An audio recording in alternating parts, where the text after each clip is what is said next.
নমস্কার বন্ধুরা, আমি অরিন্দম চলে আসলাম আজকে এই মুহূর্তে বিরাট বড় একটা আপডেট। কেন্দ্রীয় সরকারি কর্মচারীদের পেনশনের একটা আপডেট নিয়ে কেন্দ্রীয় সরকার কিন্তু তাদের কর্মচারীদের জন্য কিন্তু পেনশনে কিন্তু একটু পরিবর্তন নিয়ে আসলো।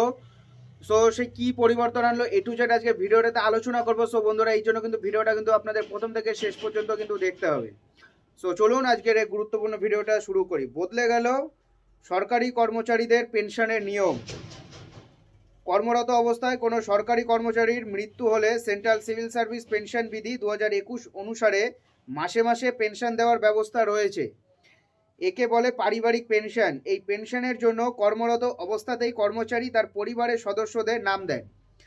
তার মৃত্যুর পরও যাতে তার পরিবার আর্থিক সহায়তা থেকে বঞ্চিত না হয় সেই লক্ষ্যই এই পারিবারিক পেনশন।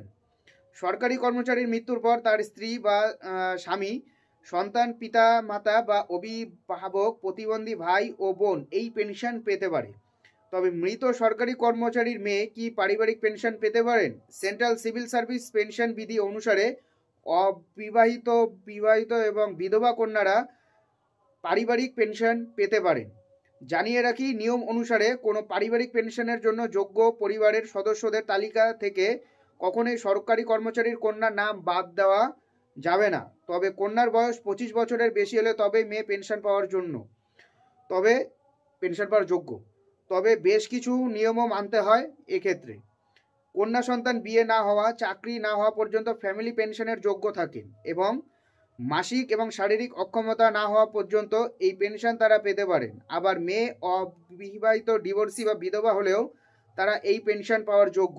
যদি মেয়ে মানসিক বা শারীরিক প্রতিবন্ধী হন তাহলে তিনি সারা জীবনের জন্য পেনশন পেতে পারেন। একইভাবে একজন বিধবা বা ডিভোর্সি কন্যাও সারা জীবন পারিবারিক পেনশন পাওয়ার যোগ্য। সম্প্রতি এক নির্দেশিকা জারি করেছে কেন্দ্র, যেখানে পারিবারিক পেনশনের বিষয়ে নিয়ম স্পষ্ট করা হয়েছে সরকার তরফে। কেন্দ্রীয় সরকারের পেনশন এবং পেনশন ওয়েলফেয়ার দপ্তরের তরফে জানানো হয়েছে, পেনশন থেকে কন্যাদের কোনোভাবে বঞ্চিত করা যাবে না। সেন্ট্রাল সিভিল সার্ভিস পেনশন নিয়ম অনুসারে বলা হয়েছে, পারিবারিক সদস্য হিসেবে অবিবাহিত, বিবাহিত, বিধবা মেয়ে এবং সৎ মেয়ে বা দত্তক মেয়েরাও পরিবারের সদস্য হিসেবে গণ্য হবেন। নির্দেশিকা জারি করে কেন্দ্রীয় সরকার পেনশনভোগীদের কল্যাণ দপ্তর জানিয়েছেন যে পারিবারিক পেনশনের ক্ষেত্রে যোগ্যতার দিক বিচার না করে সরকারি কর্মচারী বা পেনশনভোগীদের নিজেদের পরিবারের প্রত্যেক সদস্যের বিষয়ে তথ্য জমা দিতে হবে। কারো নাম বাদ রাখা যাবে না। মেয়েদের নাম অবশ্যই রাখতে হবে। পেনশনভোগী বা পেনশনভোগীর মৃত্যু হলে নিয়মের ভিত্তিতে পারিবারিক পেনশনের যোগ্যতা নির্ধারণ করা হবে। অর্থাৎ আগে যেটা গতানুগতিক পেনশন ছিল সেখানে কিন্তু এবার তারা একটু হলেও পরিবর্তন আনছে কেন্দ্রীয় সরকার।